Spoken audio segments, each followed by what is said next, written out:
Hey everybody, it's Ryan Metzler here again, and I'm freshly back from Gen Con, taking a look at some of the Gen Con titles that I've had a chance to play. And first things first, we're going to look at a small two-player abstract from Asmadi Games called Equinox. Now, you might be able to tell from the look of this that this is a game of black versus white. Now, each of the tiles in this game are going to have effects printed on them, and the tiles' sides will be either black or white, alternating on each side, so each one is either black or white. You can choose which one you would like it to be.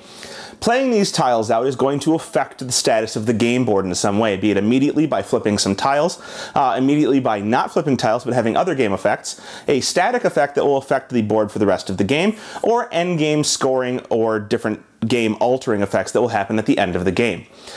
Choosing which tiles to play is super important, so real quick, why don't we just take a look at what you're going to get inside of this box. We'll see how the game plays, and then we'll come back at the end and get my opinions on Equinox. So here you can see the components for Equinox. Now, this is a two-player abstract game in which each player is going to be trying to place tiles out onto the board in order to score the most points. You'll see that each one of the tiles we have here has a white side and it has a black side. Now, the abilities that are printed on these tiles are the same on the white and the black side, and when you play them, you may choose either side to play them on. So you'll see this one says Death. Remove a played tile from the game. When you play this tile, you'll play it, whichever side you'd like, and then you'll do the ability that's printed on the title. So remove a played tile from the game.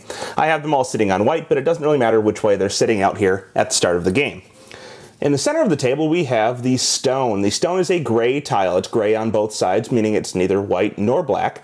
And when you play this tile, or when this tile starts the game, it says it's unaffected by any other tiles that are in the game. So this one will never flip, and it wouldn't really matter if it did because it's gray on the other side anyway. In this bag here, we have a whole lot of extra tiles. These are tiles that you'll pull out and play throughout the game.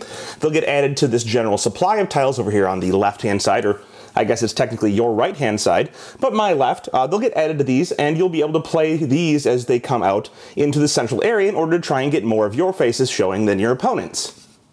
On a player's turn, they are going to play 2 tiles from this general supply of 7 tiles out on the board. And what they're going to do is they're going to choose which 2 they'd like to play. They'll play them out so that they're bordering at least one other tile on the board, and as they play them, they will activate the ability that's printed on that tile.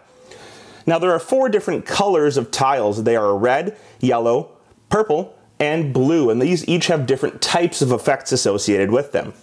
All of the red tiles, such as the sword here, will have an effect that will flip other tiles that are out on the board. You'll see that this one flips them in kind of an L-shaped pattern a little bit. So it will get played, and then it will flip the 3 tiles that are adjacent to it in that pattern. Of course, if there are more than 3 that could make up that pattern, you'll choose which ones. So when you put this out, you can flip tiles either from white to black or black to white, or it could be both. Yellow tiles are going to have effects immediately on the board as well, such as Death that I already showed you, which will remove a played tile from the game. These will never flip other tiles that are out on the board, but instead will have some other non-flipping effect. Another example is Destiny here, which says, choose what your opponent will play on their next turn. So it gives you the ability to kind of choose what they're going to do on their next turn, not where they play, but what they will play. Purple tiles, like the stone, are going to have a static effect on the game board.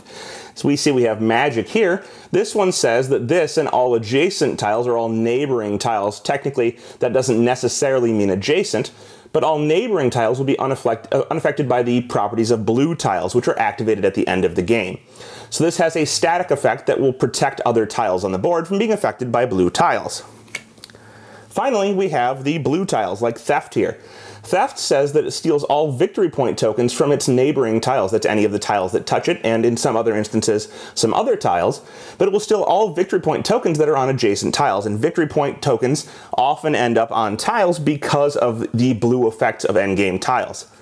Now, there are also these victory point tokens, and you don't know what they do yet, but I'll talk about them in just a moment. Now, on a player's turn, they're going to play, as I said, 2 tiles. They get to choose any of these 2 tiles that are out there, and they'll play them to the board. So perhaps they decide to play, let's say they pick Destiny, which will let them control their opponent's turn. We'll say this is the black player.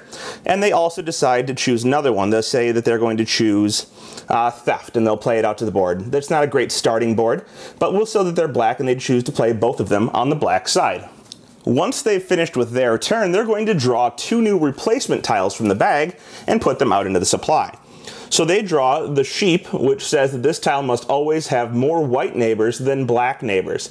So as you play tiles, you're going to have to make sure that it has more white than black surrounding it. In addition, if you flip tiles over using one of the red effects, you have to maintain that rule out on the board.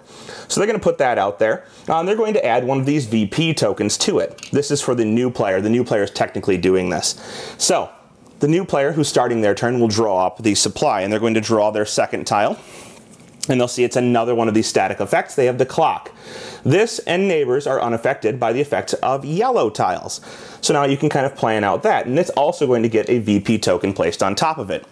Now the reason these VP tokens go there is that if you choose to play one of these tiles on your turn that has a VP token on it, you must give that VP token to your opponent.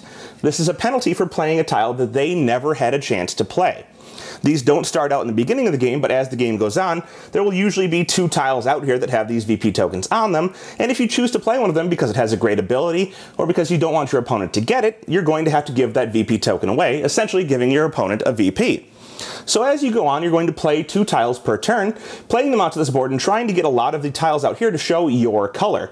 Because at the end of the game, each tile that shows your color, white or black, will be worth 1 victory point. In addition, you're trying to get these VP tokens, so you either want to get them from your opponent giving them to you, or you want to have blue tiles out on the board that will get tokens at the end of the game and give you those tokens for being on a tile of your color. Because if a tile has one of these blue abilities and it has victory point tokens on it, if it shows your color, you get to collect all of those tokens. At the end of the game, you're going to activate all of these blue tiles. They have no effect until the end of the game, but you will activate all of them in order sequentially. They each have a number on it. This one is 65. You'll start low and go high, activating all of these blue tiles, putting out tokens, removing some tiles from the game until you've managed to go through all of those effects. And you will go through all of them, save for maybe 1 or 2 that get removed from the game. As there are 75 tiles in this bag, you'll go through several effects before counting up your points at the end of the game. Once you finish going through all of those, each player is going to take all of the tokens that belong to them, count those victory point tokens up, as well as counting up the number of tiles that show their color in the center of the table, and whoever has the most points by counting all of that up will be the winner. Note, you will go through the entire bag of tiles, and there are some 75 tiles in the bag, so the game can play quite slowly if you do not have a fast player, but if you have a quick player who knows what they're doing, the game will progress very quickly, and you'll have a fun, good time in a short period of time by the end of the game. And there you have it. That is Equinox from Asmadi Games, a quick 2-player abstract that is really quite interesting in my opinion. Each of the tiles in this game has an effect that can be used by either player in order to alter the game state. But sometimes there's a tile that will come out, and as you saw, you have to place victory point marker tokens on them to kind of deter you from using them. Every time this happens, it's a question as to whether or not it's better to give a victory point away and utilize the effect of that tile, either stopping your opponent from getting it or best utilizing it to alter the game state towards your own benefit, or if you'd rather just let it sit and, of course, hope that it either gets back to you or that you don't have to give up a victory point token and that your opponent can use it to less effect than you would like them to, or than they would like to, I should say. So it's really kind of weighing that balance as to, is it worth giving up a victory point to take the tile, or do you think that it's not that good of a tile for them and maybe they'll bypass it anyway? The fact that each of those tiles is available to you every turn except for the first, where the first player has a slight advantage, keeps this game pretty balanced. And then there's all of the interaction that happens on the board. Sometimes you're trying to figure out a way to remove a tile, and there are tiles that will kick a tile out of the game. Sometimes you just want to nullify a tile's effects. Can you either make it so that a player has to place in a specific area, which of course those tiles exist, or so that the tile that you're trying to affect will be removed at the end of the game, preventing your opponent from getting a bunch of victory point tokens. You can get your victory points either in the game, or by having your tiles flip the right way, or by picking up tiles that have victory point markers put on them. So there's 3 different ways to score. My games have been very close. I think it's a very tight game. Perhaps not my favorite of all of the abstract games I've ever played, but I think it's a very solid abstract with a different feel. You don't get a lot of abstracts with special abilities on every tile in the game, and that makes it feel different from other ones out there. If you're a fan of abstract games, I mean, I'm a big fan of abstracts, Hive, Duke, all types of stuff like that. This one is right in that vein, very good, perhaps not as good as Hive or the Duke, but still a great game with a very different feel, and one I suggest you check out. That is Equinox from Asmadi Games. Thanks so much for watching the Dice Tower videos. Find more great videos and reviews, as well as our top-rated audio podcast at Dicetower.com. You can also find other great shows at Dicetowernetwork.com. I'm Eric Summerer, and you've been watching The Dice Tower. The Dice Tower is sponsored by Cool Stuff Inc., where you can find great games for great prices. Cool stuff in style.